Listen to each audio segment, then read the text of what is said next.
اللہ اکبر اللہ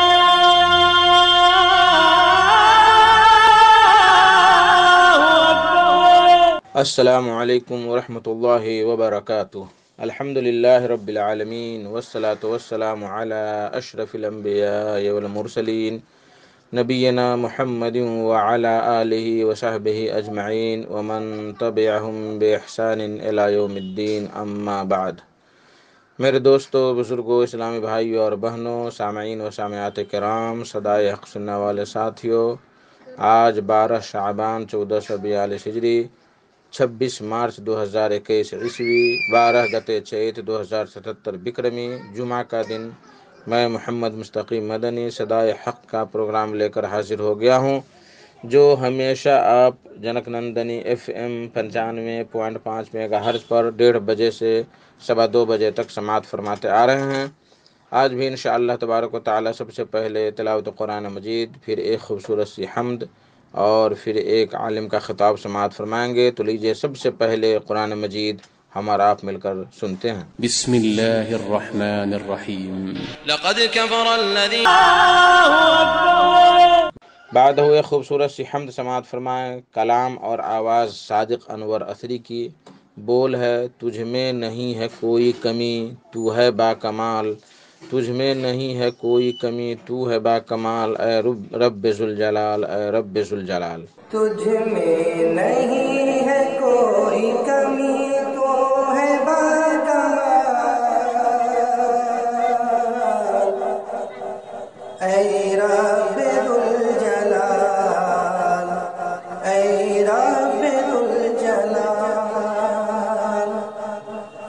تجھ میں نہیں ہے کوئی کمی، تو ہے باکمال، اے رب ذوالجلال، اے رب ذوالجلال۔ آدم سے تو نے حوا کو کیا خوب نکالا، عیسیٰ کو ماں کے پیٹ میں بن باپ کے پالا، قطرے کو اپنے حکم سے انسان بنایا، چڑیوں کو آسمان میں ہے تو نے سنبھالا، چڑیوں کو آسمان میں ہے تو نے سنبھالا، خلقت ہے تیری،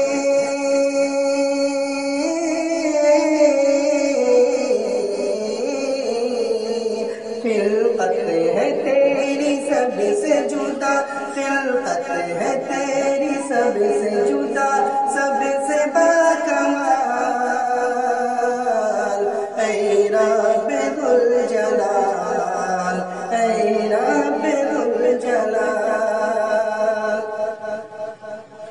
بنجر زمین سے دانے اگائے ہیں تمہیں نے، رنگوں برنگ پھول کھلائے ہیں تمہیں نے، تاروں سے آسمان سجائے ہیں تمہیں نے، شمس و قمر میں نور بنائے ہیں تمہیں نے، شمس و قمر میں نور بنائے ہیں تمہیں نے، ہر شے کو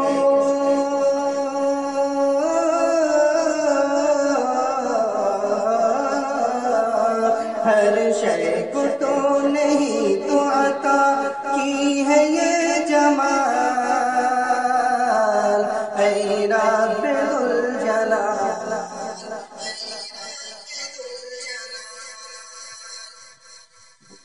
ہر ایک زبان پہ شام و سحر تیری ثنا ہے، جو کچھ ہے جس کے پاس فقط تیری عطا ہے، ہر ایک زبان پہ شام و سحر تیری ثنا ہے، جو کچھ ہے جس کے پاس فقط تیری عطا ہے، ہر ایک ہے فانی سب کی مقادر میں فنا ہے، سب سے جدا ہے ذات تیری تجھ کو بقا ہے، سب سے جدا ہے ذات تیری تجھ کو بقا ہے، ہر شے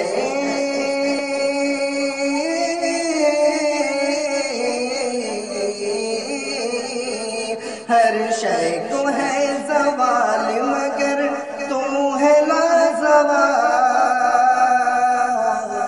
اے رب ذوالجلال، اے رب ذوالجلال، اے رب ذوالجلال، اے رب ذوالجلال، تنہا ہے تو افعال میں ہے ذات میں تنہا،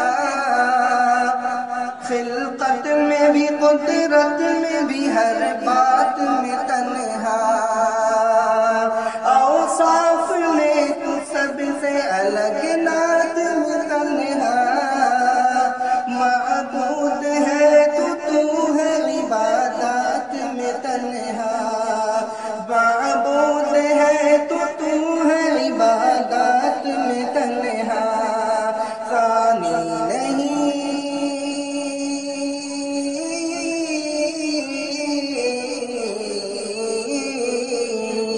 ثانی نہیں ہے کوئی تیرا، تو ہے بے مثال،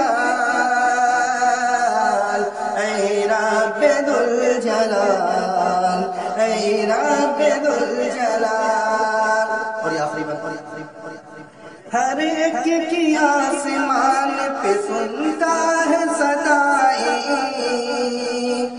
تو ہی قبول کرتا ہے بندوں کی دعا،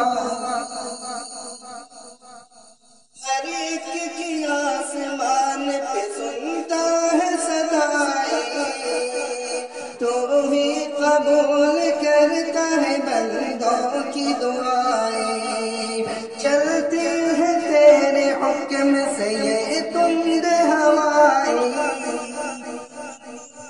عطا تو نہیں تو کی ہے نگاہیں، انور کو عطا تو نہیں تو کی ہے نگاہیں، سائل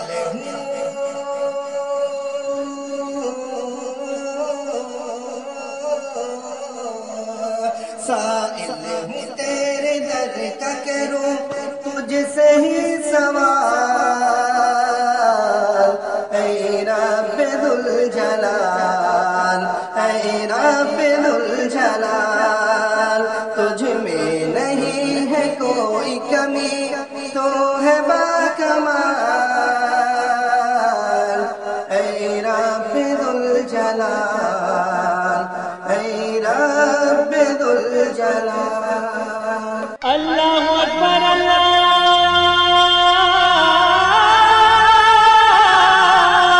اکبر۔ میرے محترم ساتھیوں، بزرگوں، دوستو، آج کا خطاب پیش کرنے سے پہلے ایک دکھ بھری بات میں آپ لوگوں کی خدمت میں پیش کرنا چاہتا ہوں۔ ابھی گزشتہ دنوں تقریباً 21 مارچ کو ڈاکٹر آر کے نور محمد مدنی رحمہ اللہ کی وفات ہم لوگوں کے سامنے سے گزری ہے۔ ایک جوان سال اور 55 سال کی عمر میں اتنے بڑے عالم کا انتقال ہوا، جو اہل حدیث کے لیے بہت ہی دکھ کی بات ہے، اور آج بھی ایک بہت بڑے دکھ کی بات ہے کہ ڈاکٹر فضل الرحمن السلفی المدنی رحمہ اللہ وہ بھی ہم سے رخصت ہو گئے۔ اللہ تبارک و تعالیٰ سے دعا ہے کہ اللہ تبارک و تعالیٰ ان دونوں کو غریق رحمت فرمائیں اور ان کے لغزشوں کو دور فرمائیں، ان کی خدمات قبول فرمائیں، اور ساتھ ہی ساتھ جو ہم سے گزر چکے ہیں، جن کی وفات توحید اور رسالت پر ایمان پر ہوئی ہے، اللہ تبارک و تعالیٰ ان کو جنت الفردوس میں اعلیٰ مقام عطا فرمائیں۔ میرے بھائیو دوستو، آئیے آپ کے سامنے میں پیش کروں آج کا خطاب فضیلت الشیخ ڈاکٹر فہد الاسلام السلفی صاحب کا ہے۔ ان کا موضوع ہے اسلام میں خواتین کا مقام اور پردہ۔ تو لیجئے ڈاکٹر صاحب سے ان کا خطاب سماعت فرمائیں۔ السلام علیکم ورحمۃ اللہ وبرکاتہ۔ حامدا ومصلیا اما بعد، فاعوذ باللہ من الشیطان الرجیم، وَإِذَا بُشِّرَ أَحَدُهُمْ بِالْأُنْثَى ظَلَّ وَجْهُهُ مُسْوَدًّا وَهُوَ كَظِيمٌ يَتَوَارَى مِنَ الْقَوْمِ مِنْ سُوءِ مَا بُشِّرَ بِهِ أَيُمْسِكُهُ عَلَى هُونٍ أَمْ يَدُسُّهُ فِي التُّرَابِ أَلَا سَاءَ مَا يَحْكُمُونَ رب اشرح لي صدري ويسر لي أمري واحلل عقدة من لساني يفقهوا قولي اللهم رب زدني علما وارزقني فهما۔ حمد و ستائش اس رب ذوالجلال کے لیے ہے جس نے ہم تمام کو پیدا کیا اور ہماری رہنمائی اور رشد و ہدایت کے لیے انبیاء علیہم الصلاۃ والسلام کا سلسلہ جاری کیا۔ آخر میں رسول الثقلین جناب محمد الرسول اللہ صلی اللہ علیہ وسلم کی بعثت ہوئی۔ درود و سلام نازل ہو اللہ تعالیٰ کے تمام نیک اور برگزیدہ بندوں پر، بالخصوص ہمارے آخری نبی احمد مجتبی محمد مجتبی رسول اکرم صلی اللہ علیہ وسلم پر۔ اللہم صلی علی محمد وعلی آل محمد کما صلیت علی ابراہیم وعلی آل ابراہیم انک حمید مجید۔ اللہم بارک علی محمد وعلی آل محمد کما بارکت علی ابراہیم وعلی آل ابراہیم انک حمید مجید۔ میرے دینی اور ملی بھائیوں، آج کے درس میں جس موضوع کی مناسبت سے کچھ دیر باتیں ہوں گی وہ میرا موضوع ہے اسلام میں خواتین کا مقام اور پردہ۔ برادران اسلام، ایک عرصہ سے مغربی ذرائع ابلاغ اور مغرب زدہ افراد اور تنظیموں کی طرف سے مسلسل یہ پروپیگنڈا کیا جا رہا ہے کہ اسلام نے عورت کو کچھ نہیں دیا اور اسے اس کے بنیادی حقوق سے محروم کر دیا ہے۔ حالانکہ یہ محض ایک جھوٹ ہے جس کی کوئی حقیقت نہیں، کیونکہ عورت کو جو مقام اسلام نے دیا ہے وہ اسے کسی دوسرے مذہب سے نہیں ملا۔ تو آئیے ان کے جھوٹے دعوے کا جائزہ لیں اور سب سے پہلے جاہلیت کے زمانے کی عورت اور خاتون اسلام کے درمیان موازنہ کر لیں تاکہ یہ بات اچھی طرح سے واضح ہو جائے کہ پہلے زمانے میں عورت کتنی حقیر سمجھی جاتی تھی اور اسلام نے اسے کتنا بلند مقام عطا کیا ہے۔ نمبر 1، جاہلیت میں لڑکی کا وجود عار تصور کیا جاتا اور اسے زندہ درگور کر دیا جاتا۔ اللہ تعالیٰ کا فرمان ہے وَإِذَا بُشِّرَ أَحَدُهُمْ بِالْأُنْثَى ظَلَّ وَجْهُهُ مُسْوَدًّا وَهُوَ كَظِيمٌ يَتَوَارَى مِنَ الْقَوْمِ مِنْ سُوءِ مَا بُشِّرَ بِهِ أَيُمْسِكُهُ عَلَى هُونٍ أَمْ يَدُسُّهُ فِي التُّرَابِ أَلَا سَاءَ مَا يَحْكُمُونَ۔ سورہ نحل آیت نمبر 58 اور 59۔ اور ان میں سے کسی کو جب لڑکی کی خوشخبری دی جاتی ہے تو اس کا چہرہ سیاہ ہو جاتا ہے اور وہ دل ہی دل میں گھٹنے لگتا ہے۔ جو بری خبر اسے دی گئی ہے اس کی وجہ سے لوگوں سے منہ چھپائے پھرتا ہے، سوچتا ہے کہ کیا اس کو ذلت و رسوائی کے باوجود اپنے پاس رکھے یا اسے مٹی میں دبا دے۔ کیا ہی برے فیصلے کرتے۔ اس آیت میں اللہ تعالیٰ نے زمانہ جاہلیت کے لوگوں کی حالت کو بیان فرمایا ہے کہ ان میں سے کسی شخص کو جب اس کے گھر میں بیٹی پیدا ہونے کی خبر دی جاتی تو اس کا چہرہ کالا سیاہ ہو جاتا اور وہ مارے شرم کے لوگوں سے چھپتا پھرتا اور غم میں نڈھال ہو کر سوچتا رہتا کہ اب اس لڑکی کے وجود کو ذلت و رسوائی کے ساتھ برداشت کر لے یا اسے زندہ درگور کر دے۔ امام بغوی کہتے ہیں کہ عرب میں یہ رواج عام تھا کہ جب کسی کے گھر میں بیٹی پیدا ہوتی اور وہ اسے زندہ باقی رکھنا چاہتا تو اسے اونی جبہ پہنا کر اونٹوں اور بکریوں کو چرانے کے لیے کہیں دور دراز بھیج دیتا، اور اگر اسے مارنا چاہتا تو وہ جب 6 سال کی ہو جاتی تو وہ پہلے کسی جنگل میں جا کر ایک گڑھا کھودتا، پھر گھر آ کر اپنی بیوی سے کہتا کہ اسے خوب اچھا لباس پہنا دو تاکہ وہ اسے اس کے ننھیال یا اس کے دادا دادی سے ملا لائے۔ پھر جب اس گڑھے تک پہنچتا تو اسے کہتا اس گڑھے کے اندر دیکھو، چنانچہ وہ اسے دیکھنے کے لیے جھکتی تو یہ اسے پیچھے سے دھکا دے دیتا اور اس میں گر جاتی اور یہ اس کے اوپر مٹی ڈال دیتا۔ معالم التنزیل جلد 5 صفحہ 25۔ یہ تھا زمانے جاہلیت میں کسی عورت کا مقام کہ اس کا وجود ہی عار تصور کیا جاتا اور اسے زندہ درگور کر دیا جاتا، جبکہ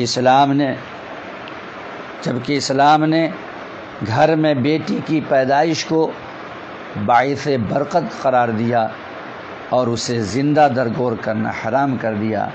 آپ صلی اللہ علیہ وسلم نے ارشاد فرمایا ان اللہ حرم علیکم حقوق الامہات ووعد البنات، کہ اللہ تعالیٰ نے تم پر ماؤں کی نافرمانی کرنا اور بیٹیوں کو زندہ درگور کرنا حرام قرار دیا ہے۔ صحیح بخاری حدیث نمبر 2408، صحیح مسلم حدیث نمبر 1715۔ اور آپ صلی اللہ علیہ وسلم نے بیٹیوں کی تعلیم و تربیت کی فضیلت بیان کرتے ہوئے فرمایا کہ من ابتلی من هذه البنات بشيء فاحسن الیہن کن له سترا من النار، کہ جس شخص کو ان بیٹیوں کی وجہ سے کسی طرح آزمائش میں ڈالا جاتا ہے پھر وہ ان سے اچھائی کرتا ہے تو یہ اس کے لیے جہنم سے پردہ بن جائیں گے۔ صحیح بخاری حدیث نمبر 1418، صحیح مسلم حدیث نمبر 2629۔ اس حدیث میں اچھائی سے مراد ہر قسم کی اچھائی ہے، یعنی اس کی پرورش اچھی طرح سے کرے، اس سے اچھا سلوک کرے اور اس کی تعلیم و تربیت کا اہتمام اچھے انداز سے کرے۔ پھر جب وہ جوان ہو جائے تو اس کی شادی کے لیے ایک اچھے اور پابند اسلام شوہر کا انتخاب کرے۔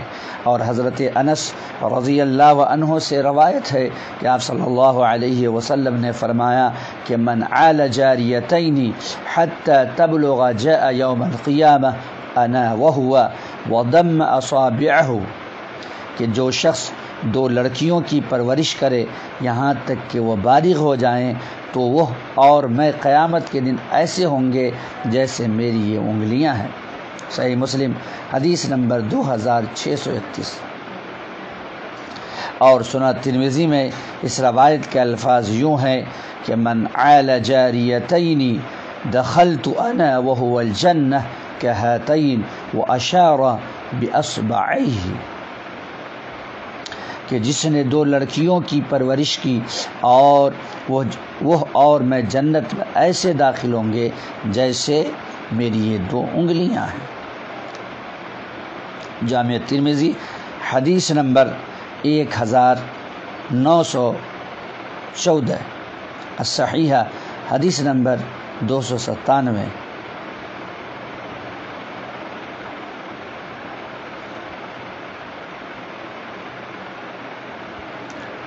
برادران اسلام، عورت اگر ماں ہو تو اسلام نے اس کے ساتھ بھی حسن سلوک کی ترغیب دی ہے۔ قرآن مجید میں اللہ تعالیٰ نے اپنے حق کے بعد سب سے پہلے ماں باپ کا حق بیان کیا ہے، پھر دوسروں کے حقوق کا تذکرہ کیا ہے اور بار بار والدین سے اچھا سلوک کرنے کی تلقین کی ہے اور انہیں جھڑکنے حتیٰ کہ اف تک کہنے سے منع فرمایا۔ اور آپ صلی اللہ علیہ وسلم سے جب ایک شخص نے سوال کیا کہ لوگوں میں میرے حسن سلوک کا سب سے زیادہ مستحق کون ہے، تو آپ صلی اللہ علیہ وسلم نے فرمایا تمہاری ماں۔ اس نے کہا پھر کون؟ تو آپ صلی اللہ علیہ وسلم نے فرمایا تمہاری ماں۔ اس نے کہا پھر کون؟ تو آپ صلی اللہ علیہ وسلم نے فرمایا تمہاری ماں۔ اس نے کہا پھر کون؟ تو آپ صلی اللہ علیہ وسلم نے فرمایا تمہارا باپ۔ صحیح بخاری حدیث نمبر 5971، صحیح مسلم حدیث نمبر 2548۔ اور اگر عورت اگر بیوی ہو تو اسلام نے اس کے حقوق کی بھی پاسداری کی ہے۔ مثلا نمبر 1، نکاح کے لیے اس سے اجازت طلب کی جائے۔ آپ صلی اللہ علیہ وسلم کا ارشاد گرامی ہے کہ لا تنکح الائم حتی تستامر ولا تنکح البکر حتی تستأذن، کہ کسی بیوہ کا نکاح اس وقت تک نہ کیا جائے جب تک اس سے مشورہ نہ کر لیا جائے، اور کسی کنواری لڑکی کا نکاح اس وقت تک نہ کیا جائے جب تک اس سے اجازت نہ لے لی جائے۔ صحابہ کرام نے عرض کیا اللہ کے رسول، کنواری لڑکی کی اجازت کیسی ہوگی؟ تو آپ صلی اللہ علیہ وسلم نے فرمایا اس کی خاموشی اس کی اجازت سمجھی جائے گی۔ صحیح بخاری حدیث نمبر 5136۔ نمبر 2، اسے اس کا مہر ادا کیا جائے۔ اللہ تعالیٰ فرماتے ہیں وَآتُوا النِّسَاءَ صَدُقَاتِهِنَّ نِحْلَةً، سورہ نساء آیت نمبر 4۔ اور عورتوں کو ان کے مہر راضی بخوشی دو۔ نمبر 3، اسے نان و نفقہ مہیا کیا جائے۔ آپ صلی اللہ علیہ وسلم نے حجۃ الوداع کے موقع پر میدان عرفات میں صحابہ کرام کے جمع غفیر سے خطاب کرتے ہوئے فرمایا تھا فاتقوا اللہ فی النساء فإنکم اخذتموہن بأمان اللہ واستحللتم فروجہن بکلمۃ اللہ ولکم علیہن الا یؤتئن فرشکم احدا تکرہونہ وَلَهُنَّ عَلَيْكُمْ رِزْقُهُنَّ وَكِسْوَتُهُنَّ بِالْمَعْرُوفِ، کہ تم عورتوں کے متعلق اللہ سے ڈرتے رہنا کیونکہ تم نے انہیں اللہ کی امان کے ساتھ لیا ہے اور انہیں اللہ کے کلمہ کے ذریعے اپنے لیے حلال کیا ہے، اور تمہارا ان پر حق یہ ہے کہ وہ تمہارے بستروں پر کسی ایسے شخص کو نہ آنے دے جنہیں تم ناپسند کرو۔ اور اس حدیث کے آخر میں آپ نے فرمایا اور ان کا تم پر حق یہ ہے کہ تم انہیں معروف طریقے کے مطابق کھانا اور لباس مہیا کرو۔ صحیح مسلم حدیث نمبر 1218۔ نمبر 4، اس کے ساتھ معروف طریقے کے مطابق بود و باش رکھی جائے۔ اللہ تعالیٰ فرماتا ہے وَعَاشِرُوهُنَّ بِالْمَعْرُوفِ فَإِن كَرِهْتُمُوهُنَّ فَعَسَىٰ أَن تَكْرَهُوا شَيْئًا وَيَجْعَلَ اللَّهُ فِيهِ خَيْرًا كَثِيرًا، سورہ نساء آیت نمبر 19۔ اور ان کے ساتھ اچھے طریقے سے بود و باش رکھو، گو تم انہیں ناپسند کرو لیکن عین ممکن ہے کہ تم کسی چیز کو برا جانو اور اللہ تعالیٰ اس میں بہت سی بھلائی کرتے۔ اور آپ صلی اللہ علیہ وسلم کا ارشاد گرامی ہے خیرکم خیرکم لأہلی وأنا خیرکم لأہلی، تم میں سب سے بہتر شخص وہ ہے جو اپنے اہل عیال کے لیے بہتر ہو، اور میں تم سب کی نسبت اپنے اہل کے لیے زیادہ بہتر ہوں۔ جامع ترمذی حدیث نمبر 3895، صحیح ابن ماجہ حدیث نمبر 1977۔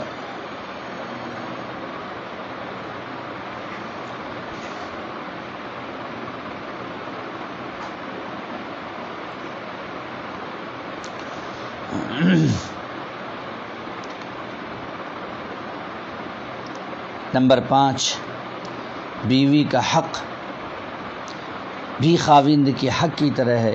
اللہ تعالیٰ فرماتا ہے وَلَهُنَّ مِثْلُ الَّذِي عَلَيْهِنَّ بِالْمَعْرُوفِ وَلِلرِّجَالِ عَلَيْهِنَّ دَرَجَةٌ، سورہ بقرہ آیت نمبر 228۔ اور معروف طریقے کے مطابق عورتوں کے بھی ویسے ہی حقوق ہیں جیسے ان پر مردوں کے ہیں، ہاں مردوں کی عورتوں پر فضیلت۔ نمبر 6، اگر ایک سے زیادہ بیویاں ہوں تو ان میں عدل و انصاف کیا جائے۔ اللہ تعالیٰ کا فرمان ہے فَإِنْ خِفْتُمْ أَلَّا تَعْدِلُوا فَوَاحِدَةً أَوْ مَا مَلَكَتْ أَيْمَانُكُمْ ذَلِكَ أَدْنَىٰ أَلَّا تَعُولُوا، سورہ نساء آیت نمبر 3۔ لیکن اگر تمہیں یہ خوف ہو کہ تم ان میں عدل و انصاف نہ کر سکو گے تو ایک ہی کافی ہے، یا تمہاری ملکیت کی لونڈی، یہ اس اعتبار سے زیادہ مناسب ہے کہ تم بے انصافی کے مرتکب نہیں ہوگے۔ اور آپ صلی اللہ علیہ وسلم کا ارشاد گرامی ہے من كانت له امرأتان فمال إلى إحداهما جاء يوم القيامة وشقه مائل، سنن ابی داؤد حدیث نمبر 2133۔ جامع ترمذی حدیث نمبر 1141 کے روایات کو علامہ البانی رحمہ اللہ نے صحیح قرار دیا کہ جس شخص کی 2 بیویاں ہوں اور ان میں سے ایک ہی کی طرف مائل ہوا اور دوسری کو نظر انداز کر دیا تو قیامت کے دن وہ اس حالت میں آئے گا کہ اس کے جسم کا ایک حصہ ساقط ہوگا۔ نمبر 7، موت کے بعد بھی بیوی سے وفا کی جائے۔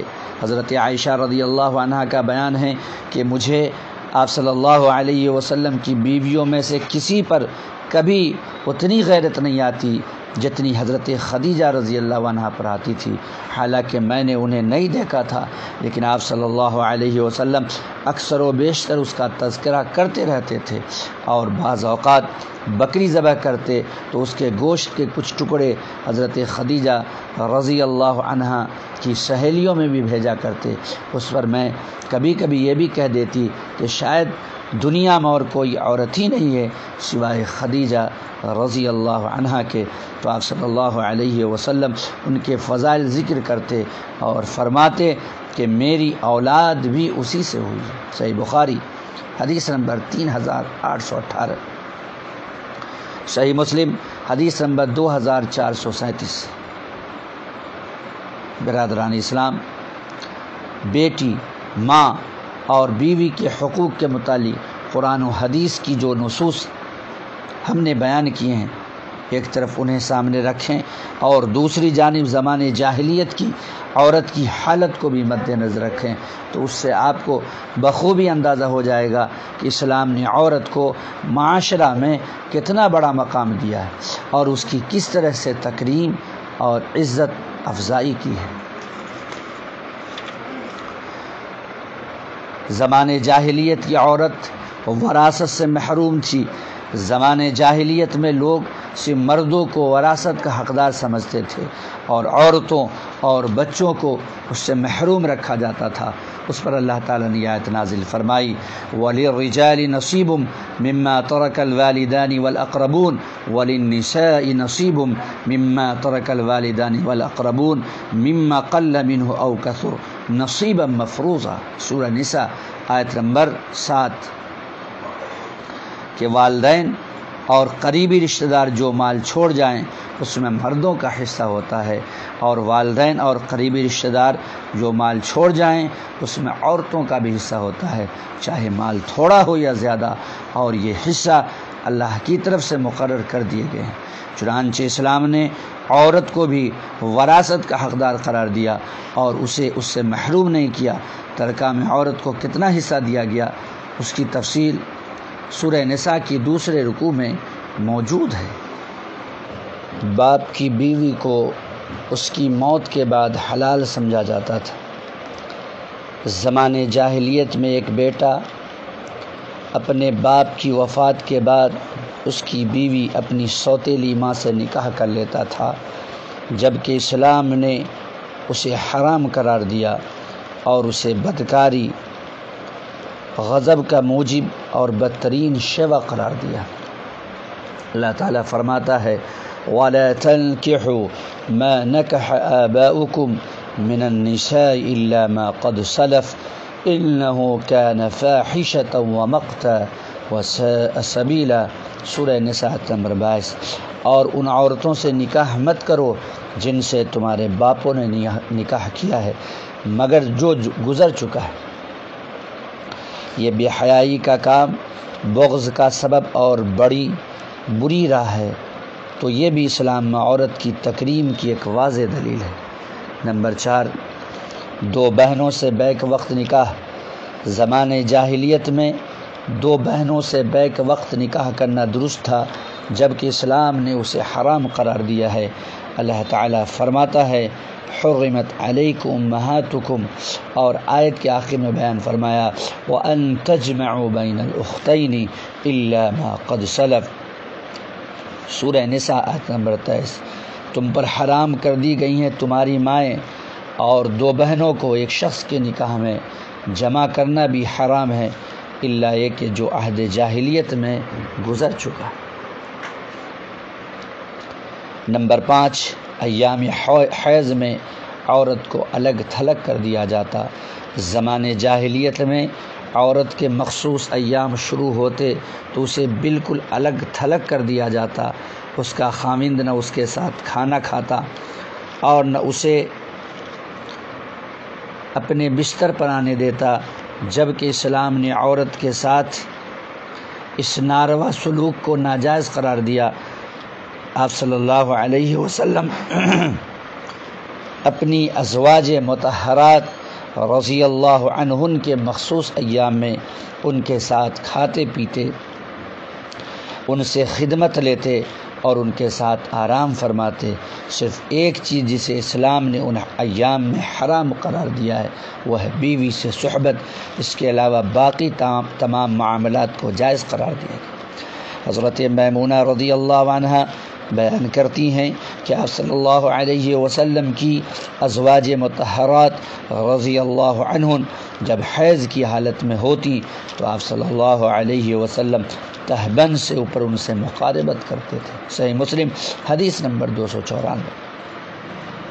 اور حضرت عائشہ رضی اللہ عنہ بیان کرتی ہیں کہ میں حیض کی حالت میں ایک برتن سے پانی پیتی، پھر میں وہی بچا ہوا پانی آپ صلی اللہ علیہ وسلم کو دیتی تو آپ بھی برتن کی اسی جگہ پر منہ رکھ کر پانی پیتے جہاں سے میں نے پانی پیا ہوتا، اور میں حیضی کی حالت میں کھانے کے دوران اپنے دانتوں کے ساتھ ایک ہڈی سے کچھ گوشت توڑتی، پھر وہی ہڈی آپ صلی اللہ علیہ وسلم کو پیش کرتی تو آپ بھی اسی جگہ پر منہ رکھ کر گوشت توڑتے جہاں سے میں نے توڑا ہوتا۔ صحیح مسلم حدیث نمبر 300۔ اور حضرت انس رضی اللہ عنہ کا بیان ہے کہ یہودیوں میں جب کوئی عورت مخصوص ایام میں ہوتی تو وہ اپنے گھروں میں نہ اس کے ساتھ کھاتے پیتے اور نہ ہی اس سے مجامعت کرتے، تو صحابہ کرام رضی اللہ عنہم نے اس بارے میں آپ صلی اللہ علیہ وسلم سے سوال کیا، جس پر اللہ تعالیٰ نے آیت اتاری وَيَسْأَلُونَكَ عَنِ الْمَحِيضِ قُلْ هُوَ أَذًى فَاعْتَزِلُوا النِّسَاءَ فِي الْمَحِيضِ وَلَا تَقْرَبُوهُنَّ حَتَّى يَطْهُرْنَ، سورہ بقرہ آیت نمبر 222۔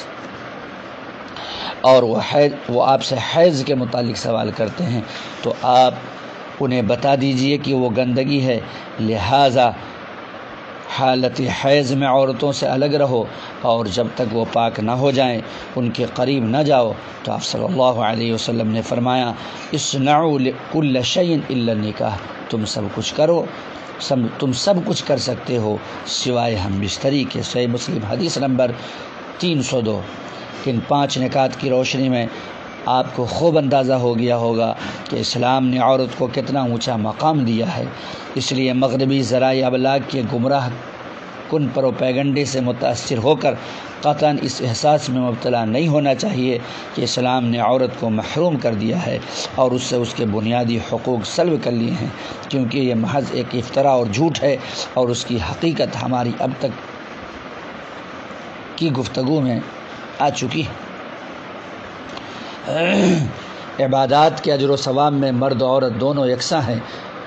برادران اسلام، یہ بات تو پہلے واضح ہو چکی ہے کہ جو مقام و مرتبہ اسلام نے عورت کو دیا ہے، اور جس طرح اسلام نے اس کی عصمت کے تحفظ کے لیے قوانین اور ضابطے وضع کیے ہیں، ایسا کسی اور دین میں نہیں ہے۔ تاہم اپنی ماؤں اور بہنوں کو کے مزید اطمینان کے لیے ہم عرض کرتے ہیں کہ عبادات کے اجر و ثواب کا اور جنت کی نعمتوں کا جہاں مردوں سے وعدہ کیا گیا ہے، وہاں عورتوں کو بھی یکساں طور پر اس میں شریک کیا گیا ہے۔ چنانچہ اللہ کا فرمان ہے فاستجاب لهم ربهم انی لا اضیع عمل عامل منکم من ذکر او انثى بعضکم من بعض، سورہ آل عمران آیت نمبر 195۔ بس ان کے رب نے ان کی دعا قبول فرما لی کہ تم میں سے کسی عمل کرنے والے کے عمل کو خواہ وہ مرد ہو یا عورت میں ضائع نہیں کرتا، تم سب آپس میں برابر ہو، یعنی اجر و ثواب میں تمہارے درمیان مساوات ہے اور مرد عورت میں کوئی فرق نہیں۔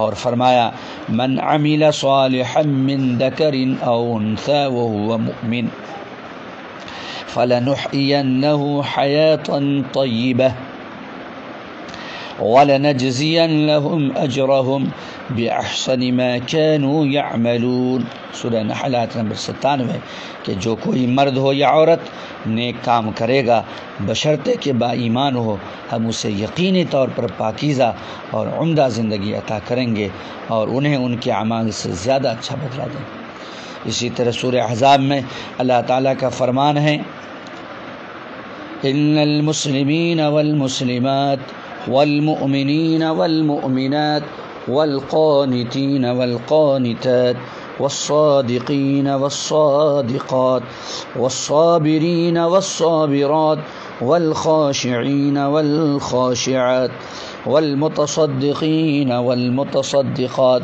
والصائمین والصائمات والحافظین فروجهم والحافظات والذاکرین اللہ کثیرا والذاکرات اعد اللہ لهم مغفرة واجرا عظیما، سورہ احزاب آیت نمبر 35، کہ بے شک مسلمان مرد اور مسلمان عورتیں، مومن مرد اور مومن عورتیں، فرما برداری کرنے والے مرد اور فرما برداری کرنے والی عورتیں، راست باز مرد اور راست باز عورتیں، صبر کرنے والے مرد اور صبر کرنے والی عورتیں، عاجزی کرنے والے مرد اور عاجزی کرنے والی عورتیں، صدقہ کرنے والے مرد اور صدقہ کرنے والی عورتیں، روزہ رکھنے والے مرد اور روزہ رکھنے والی عورتیں، اپنی شرمگاہ کی حفاظت کرنے والے مرد اور حفاظت کرنے والی عورتیں، بکثرت اللہ کا ذکر کرنے والے مرد اور ذکر کرنے والی عورتیں، ان سب کے لیے اللہ نے مغفرت اور بڑا ثواب تیار کر رکھا ہے۔ عورت کی فطری کمزوریوں میں بعض رخصتیں، ذرا غور فرمائیں، اسلام نے عورت کی فطری کمزوریوں اور اس کی بعض مجبوریوں کے پیش نظر اسے کئی احکامات میں رخصت بھی دی ہے۔ مثلا نمبر 1، حیض و نفاس کے ایام میں خاتون اسلام کو نماز اور روزے معاف ہیں۔ نمبر 2، حیض و نفاس کے مخصوص ایام میں جو نمازیں رہ جاتی ہیں ان کی قضا بھی نہیں ہے، صرف روزوں کی قضا ہے۔ نمبر 3، حمل اور رضاعت کے ایام میں عورت کو روزے قضا کرنے کی رخصت دی گئی ہے۔ نمبر 4، حالت حیض میں طواف وداع جو واجبات حج میں سے ہے معاف ہو جاتا ہے۔ تو یہ رخصتیں بھی اس بات کی دلیل ہے کہ اسلام نے عورت کو ہرگز نظر انداز نہیں کیا اور نہ ہی اس پر ظلم کیا ہے، بلکہ اس کی فطری مجبوریوں کا خیال رکھا گیا ہے اور اسے اس کی طاقت سے زیادہ کسی کام کا مکلف نہیں کیا گیا۔ لہذا خواتین اسلام کو بھی ان اسلامی تعلیمات کو بصر و چشم قبول کر لینا چاہیے جو خود انہی کی عصمت و تحفظ کی ضمانت دیتی ہے۔ عورت کے تحفظ کے لیے اسلام کے چند مخصوص احکام۔ برادران اسلام، عورت کی عزت و حرمت کے تحفظ کے لیے اور اسے مریض دل قسم کے لوگوں کے شر سے بچانے کے لیے اسلام نے عورت کے لیے چند قوانین مقرر کیے ہیں۔ ہم یہ قوانین ذکر کرنے سے پہلے اپنی مسلمان ماؤں، بہنوں اور بیٹیوں کو یاد دلاتے ہیں کہ دنیا و آخرت میں ان کی بھلائی دین اسلام کی تعلیمات پر عمل کرنے میں ہے اور ان کی کامیابی و کامرانی اسلام کے ان ضابطوں اور اصولوں کو عملی جامہ پہنانے میں ہے جو کہ خود انہی کے تحفظ کے لیے اللہ تعالیٰ نے اور اس کے رسول صلی اللہ علیہ وسلم نے مقرر کیے ہیں۔ اللہ تعالیٰ کا فرمان ہے وَمَا كَانَ لِمُؤْمِنٍ وَلَا مُؤْمِنَةٍ إِذَا قَضَى اللَّهُ وَرَسُولُهُ أَمْرًا أَن يَكُونَ لَهُمُ الْخِيَرَةُ مِنْ أَمْرِهِمْ وَمَن يَعْصِ اللَّهَ وَرَسُولَهُ فقد ضل ضلالا مبینا، سورہ احزاب آیت نمبر 36۔ اور دیکھو کسی مومن مرد اور عورت کو اللہ اور اس کے رسول کے فیصلے کے بعد اپنے کسی امر کا اختیار باقی نہیں رہتا۔ یاد رکھو جو اللہ تعالیٰ اور اس کے رسول کی نافرمانی کرے گا وہ صریح گمراہی میں پڑے گا۔ اسی طرح ہم اپنے مسلمان بھائیوں کو بھی یاد دلاتے ہیں کہ وہ اپنے گھر والوں کے ذمہ دار ہیں اور قیامت کے دن ان سے ان کی ذمہ داری کے متعلق سوال کیا جائے گا، جیسا کہ آپ صلی اللہ علیہ وسلم کا ارشاد گرامی ہے کلکم راع وکلکم مسئول عن رعیتہ فالامام راع وهو مسئول عن رعیتہ والرجل راع في أهله وهو مسؤول عن رعيته والمرأة راعية في بيت زوجها وهي مسؤولة عن رعيتها فكلكم راع وكلكم مسؤول عن رعيته کہ تم میں سے ہر شخص ذمہ دار ہے اور ہر شخص سے اس کی ذمہ داری کے متعلق پوچھ گچھ ہوگی، لہٰذا وقت کا حکمراں ذمہ دار ہے اور اس سے اس کی ذمہ داری کے بارے میں سوال کیا جائے گا، اور آدمی اپنے گھر والوں کا ذمہ دار ہے اور اس سے بھی اس کی ذمہ داری کے متعلق سوال کیا جائے گا، اور عورت اپنے خاوند کے گھر میں ذمہ دار ہے اور اس سے بھی اس کی ذمہ داری کے بارے میں پوچھا جائے گا۔ سو تم میں سے ہر شخص ذمہ دار ہے اور ہر شخص اس کی ذمہ داری کے متعلق سوال کیا جائے گا۔ صحیح بخاری حدیث نمبر 893، صحیح مسلم حدیث نمبر 1829۔ لہذا مسلمانوں اس ذمہ داری کا احساس کرو اور اپنی بیویوں، بہنوں اور بیٹیوں کو ان اسلامی تعلیمات کا پابند بناؤ جو کہ ان کے تحفظ کے لیے مشروع کی گئی ہیں، اور وہ یہ ہے نمبر 1 گھروں میں استقرار۔ خواتین اسلام کے لیے اللہ تعالیٰ نے جو خاص ضابطے مقرر کیے ہیں ان میں سے ایک اہم ضابطہ یہ ہے کہ وہ اپنے گھروں ہی میں ٹھہری رہیں اور بغیر ضروری حاجت کے گھروں سے باہر نہ جائے۔ اللہ تعالیٰ کا فرمان ہے وَقَرْنَ فِي بُيُوتِكُنَّ، سورہ احزاب آیت نمبر 33، اور اپنے گھروں میں ٹک کر رہو۔ اس آیت سے معلوم ہوا کہ عورت کا دائرہ عمل گھر کی 4 دیواری کے اندر ہے۔ یہی وجہ ہے کہ اسے مسجد میں باجماعت نماز، جمعہ اور جہاد جیسی اہم عبادات سے مستثنیٰ کیا گیا ہے، اور اسے اکیلے سفر کرنے سے منع کر دیا گیا ہے، بلکہ حج بیت اللہ جیسے اہم فریضہ الہی کی ادائیگی کے لیے بھی سفر کرنے کی صرف اس صورت میں اسے اجازت دی جائے گی کہ اس کے ساتھ اس کا خاوند یا محرم موجود ہو۔ اس سے ثابت ہوا کہ بنیادی طور پر عورت کی جائے قرار اس کا گھر ہے اور بغیر ضروری حاجت کے گھر سے نکلنا اس کے لیے درست نہیں۔ اور آپ صلی اللہ علیہ وسلم کا ارشاد گرامی ہے المرأة عورة فإذا خرجت استشرفها الشيطان وأقرب ما تكون من رحمة ربها وهي في قار بيتها، کہ خاتون ستر چھپانے کی چیز ہے، اس لیے جب وہ گھر سے نکلتی ہے تو شیطان اس کی طاق میں رہتا ہے، اور وہ اپنے رب کی رحمت کے سب سے زیادہ قریب اس وقت ہوتی ہے جب وہ اپنے گھر کے اندر ہوتی ہے۔ گھر چونکہ عورت کا اصل جائے پناہ ہے، اس لیے کسی کے گھر میں داخل ہونے سے پہلے اللہ تعالیٰ نے اجازت طلب کرنے کا حکم دیا ہے تاکہ گھروں کی عزت و حرمت محفوظ رہے اور شکوک و شبہات پیدا نہ ہو۔ بلکہ آپ صلی اللہ علیہ وسلم نے اس شخص کی آنکھ پھوڑنے کی اجازت دی ہے جو بغیر اجازت کے کسی کے گھر میں جھانک کر دیکھے۔ اس سے اندازہ لگایا جا سکتا ہے کہ اللہ تعالیٰ کے ہاں گھر اور چار دیواری کی حرمت کا تحفظ کتنی اہمیت کا حامل ہے۔ تو آج کے درس میں اسلام میں خواتین کا مقام و مرتبہ کیا ہے، اس موضوع کی مناسبت سے باتیں آئیں۔ اللہ تعالیٰ سے دعا ہے کہ الہ العالمین تو ہمیں کتاب و سنت کی روشنی میں اپنی زندگی گزارنے کی توفیق عطا فرما، اسی دعوت کو عام کرنے کی توفیق عطا فرما، جب تک ہمیں زندہ رکھ، اسلام پر قائم و دائم رکھ، جب ہمارا خاتمہ ہو تو آخری کلمہ لا الہ الا اللہ محمد الرسول اللہ ہو۔ تقبل یا رب العالمین وآخر